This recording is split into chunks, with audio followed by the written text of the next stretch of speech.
Hello दोस्तों, कैसे हैं आप लोग। आप लोगों का हमारे YouTube channel easy to learn by Jiten sir में स्वागत है। दोस्तों, आज मैं लेके आया हूँ यूनिट 14 में कोरिलेशन एंड रिग्रेशन से रिलेटेड एक टॉपिक बच गया था। दोस्तों, स्टैंडर्ड एरर ऑफ एस्टिमेशन।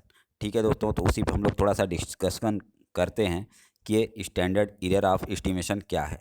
ठीक है दोस्तों, तो हम इसमें आगे बढ़ते हैं। दोस्तों, इसमें है दोस्तों, मान लिया हमने x की कोई वैल्यू लिया था। ठीक है दोस्तों, इससे पहले के वीडियो आप अगर देखे होंगे तो आपको क्लियर होगा। x की वैल्यू मान लो हमने 30 लिया था दोस्तों, और हमने कैलकुलेट करके y की वैल्यू निकाला। मान लिया कि y की वैल्यू आप गया 40। ठीक है दोस्तों, तो अब जो और वैल्यू दी गई है दोस्तों, उसमें हम लोग उसी इक्वेशन जो y equal to a plus b x का इक्वेशन है उसमें रखेंगे दोस्तों, और चेक करेंगे कि क्या जो y बराबर 40 आया है वो एग्जैक्ट एस्टिमेटेड है कि नहीं है दोस्तों।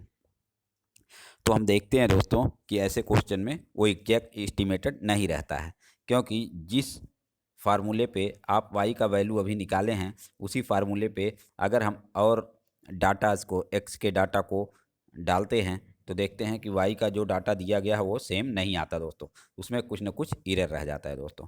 तो हम ये नहीं कह पाते कि हम कितने कॉन्फिडेंस से श्योर हैं कि जो हमारा y का डाटा आया है वो सही है। ठीक है दोस्तों, उसके लिए हम लोगों ने बुक में देखा एक फार्मूला है जिसको बोलते हैं स्टैंडर्ड एरर ऑफ एस्टीमेट।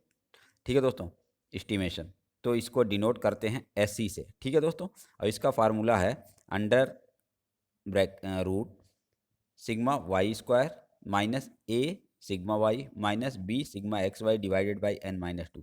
अब ये वाई क्या है दोस्तों, अब देखें, एक तो होता है आपका जो दिया हुआ है वाई का वैल्यू एक्स के सापेक्ष, और दूसरा हम जो इक्वेशन में y equal to a plus b में एक्स का वैल्यू रख के निकालेंगे, देखेंगे कि ये जो पहले से दिया है जो हम लोग निकाले हैं एस्टीमेट, तो उसमें थोड़ा सा अंतर है। तो उसको निकालने के लिए इस फार्मूले का यूज किया जाता है कि अंतर कितना है, और हम क्या बोलें कि हम कॉन्फिडेंटली ये बोल सकते हैं कि नहीं भैया ये जो हम आंसर बता रहे हैं 95%, 65% एंड 99% कॉन्फिडेंस है। ठीक है दोस्तों, तो इसके लिए दोस्तों हम जो भी डाटा दिया रहता है उसका हम लोग क्या निकालते हैं, एक्स वाई दिया रहता है तो हम पहले एक्स वाई लिखते हैं, फिर एक्स स्क्वायर, फिर वाई स्क्वायर, फिर एक्स वाई, यही डाटा हम लोग निकालते हैं दोस्तों, और इसका समेसन कर लेते हैं delta sigma x sigma y sigma x square and summation of y square and summation of x Y.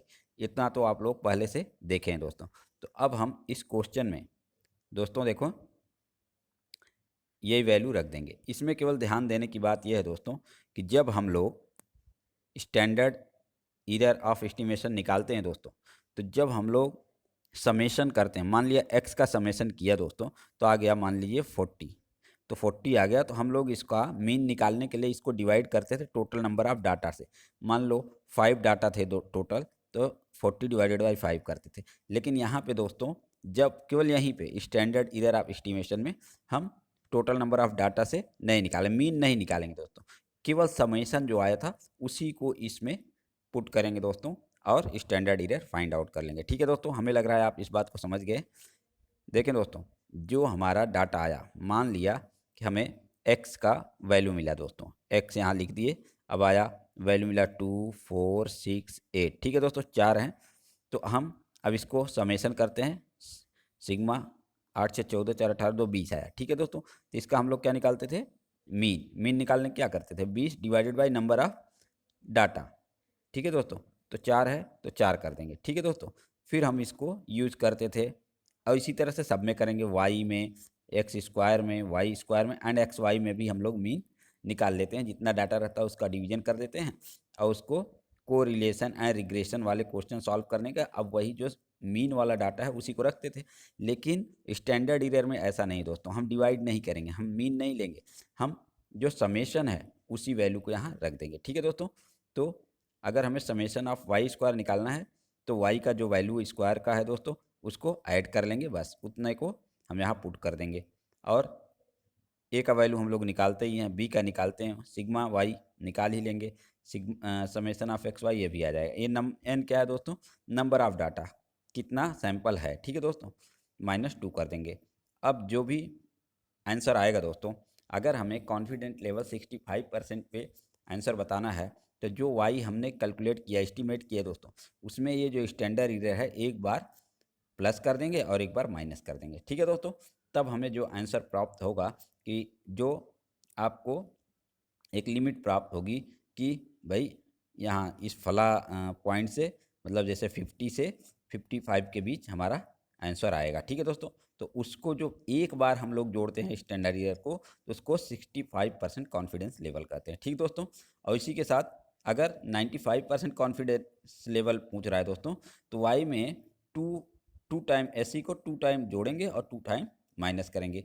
जो वैल्यू आएगी, मतलब इस लिमिट से इस लिमिट के बीच में हमारा डाटा का वैल्यू रहेगा। ठीक है दोस्तों, और इसी तरह से अगर 99% कॉन्फिडेंस लेवल देखना है दोस्तों, हम 3 टाइम जो स्टैंडर्ड एरर आया है उसका 3 टाइम जो एस्टिमेटेड वैल्यू है वाई का, उसमें जोड़ेंगे और घटाएंगे, तो हमें 99% कॉन्फिडेंस लेवल मिल जाता है। ठीक है दोस्तों, तो ये टॉपिक छूट गया था और इससे अक्सर क्वेश्चन पूछ लिए जाते हैं, इसलिए मुझे लगा कि इसको भी कवर करना चाहिए।